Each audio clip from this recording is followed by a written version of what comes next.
Mga higala, kumusta na napunta ni ato ang tulumanon paglantaw sa kagabhion. Naputol ato ang live ganihan, no? Kaya medyo nawala ang ato ang signal. Usog king hangin sa gawas. Dayon ay ulan. Karong pagyud ni hilom gamay atong ulan niya. Kining inyong igsuon nagtulog-tulog. Ning bakod ko kadyot kay naman dahil ko'y topic na nga na-prepare ganihan. Ato ang topic karon titled When a Nation is Tested, Falling, Rising, and the Strength of Foundation. So sa dili pa nato sugdan kining ato ang panaghisgot karon mga igsoon ato sang i-shout out Lilian Martinez Tubigon, Ate Maribel Alico Saison, Ginaline J. Martinez, Estrella Palir, Arturo Tubigon Jr., o Ma'am Wilma Siton. Ako gining gi-shout out si Ma'am Wilma Siton kay ganihan isulod ko sa Google Meet meeting nila ganihan yun ay nisulod na si Juan panglantaw sa kagabhion. So shout out kanimo diha Ma'am Wilma Siton, hibalo ko naminaw ka og nagtan-aw sa tuang live karon. Lang nimo mag-click ang like. Nahibalo na mo nga sa dili ta maka-click sa like tungod kay di po nato ma-click, no? O salamat kay sa inyong pagtan-aw ug pagpaminaw ani ato ang programa. Ni ato alingaw-lingaw lang dalang hisgot-hisgot sa atong kinabuhi isip o sa ka Pilipino, isip o sa ka magtotoo, mga Kristiyano o mga Christian na nagtuon ni Jesus Christ. This evening or tonight, I want to begin not with noise, not with outrage, and not with opinion, but with wisdom. Ancient wisdom that continues to speak loudly even in modern chaos. Proverbs chapter 24 verse 16 tells us, even if the righteous fall 7 times, they rise again. But the wicked stumble when calamity strikes. This verse is not about perfection. It is not about never being questioned, never being challenged, or never facing accusations. It is about what happens when trouble comes. It is about whether a person, an institution, or even a nation collapses or rises. And that question is very relevant to where we are today. In recent days, our country went through a period of political tension. Accusations were raised. Emotions were stirred. Predictions of collapse were loudly announced. Social media was filled with certainty. Certainty that something would fall, that something would break, that the system would fail. But after scrutiny, after legal process, after institutional review, the anticipated collapse did not happen. And that, my friends, is not something to fear. That is something to understand. Dili pasabot nga walay problema, pasabot lang nga lig-on ang atong haligi. Proverbs chapter 24 verse 16 reminds us that falling is part of reality. Even the righteous fall. Even strong systems are tested. Even when built houses experience storms, the presence of accusations does not automatically mean guilt, and the presence of pressure does not automatically main weakness. That matters in the response to trouble. A weak structure collapses the moment pressure is applied. A strong structure bends, absorbs the shock and stands again. That is the difference between noise and foundation. One of the greatest dangers of our time is confusing perception with truth. Today, many people believe that if an accusation is loud enough, it must be true. If it trains long enough, it must be right. If it generates enough anger, it must end in punishment. But Scripture does not say the righteous are proven by popularity. It says they are revealed by endurance.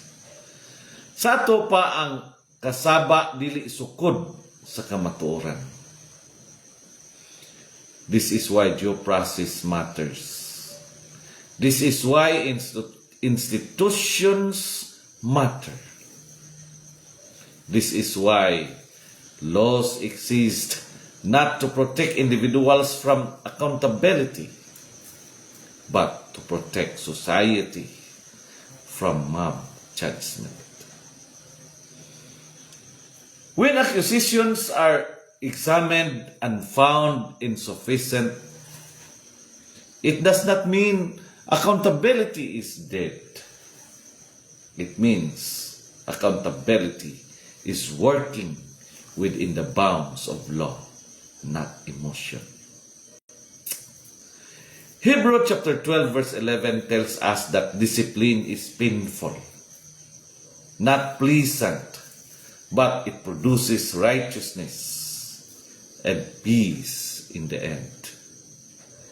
Real justice is not entertaining. It is slow, careful, and often unpopular. Many people today are frustrated not because injustice prevailed, but because their expectations were not fulfilled. They expected spectacle. They expected collapse. They expected instant resolution. But democracy is not theater. Governance is not entertainment. Justice is not decided by likes, shares, or outrage. Daghan kayo ang nasuko dili tungod kay sayop ang proseso,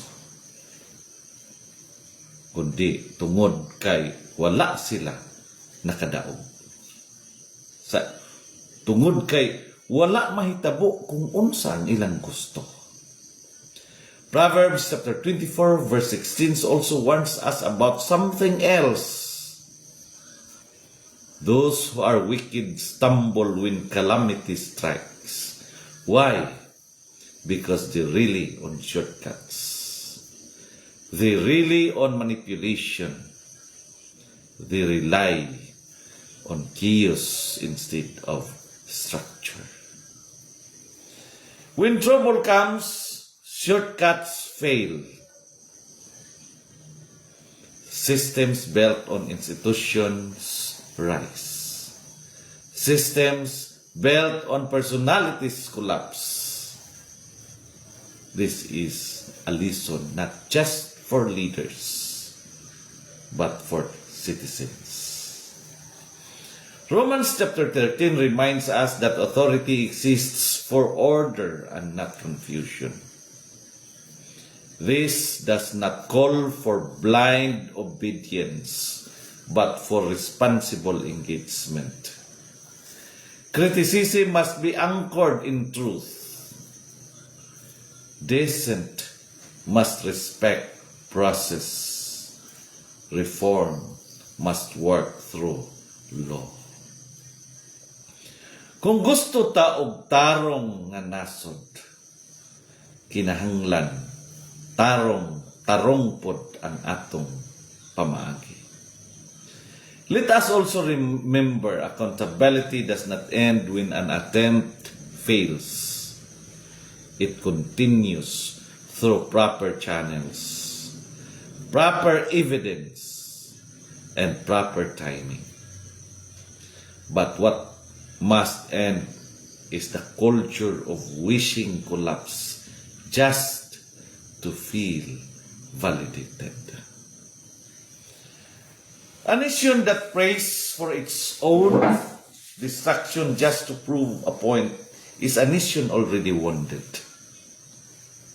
Proverbs chapter 11 verse 11 says, "By the blessing of the upright a city is exalted, but by the mouth of the wicked it is destroyed." Words matter. Attitudes matter. Intentions matter. Tonight, Proverbs chapter 14 verse 16 invites us to maturity. It invites us to understand that strength is not the absence of attacks, but the ability to rise after them. That justice is not always dramatic, but it is consistent. That falling does not define righteousness. Rising does. Ug kung ang usa ka nasod makabangon human sa pagsulay, dili ka na kapakyasan, kana kahamtungan o kadaugan. So let us choose wisdom over rage, process over panic, truth over noise. Because in the end, history will not ask who shouted the loudest. It will ask who stood when trouble came. And that, my friends, is the true message of Proverbs chapter 24 verse 16 for individuals, for institutions, and for a nation learning how to rise instead of riot. Daghang kayong salamat sa inyong pagtanaw.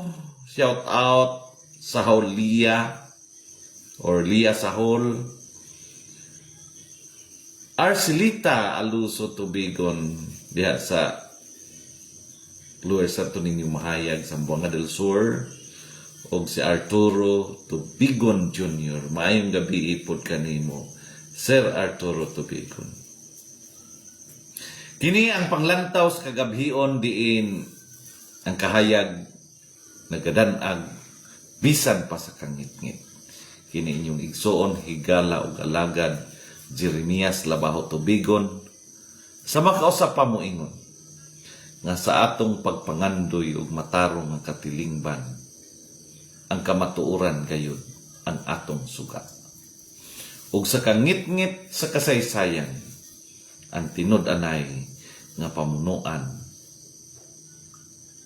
ang labing hayag nga paglaom. Daghang salamat ug maayong gabi kanatong tanan ug ang Dios magapanalangin ug magapanalangin ug magapanalangin kanatong tanan. Maayong gabi.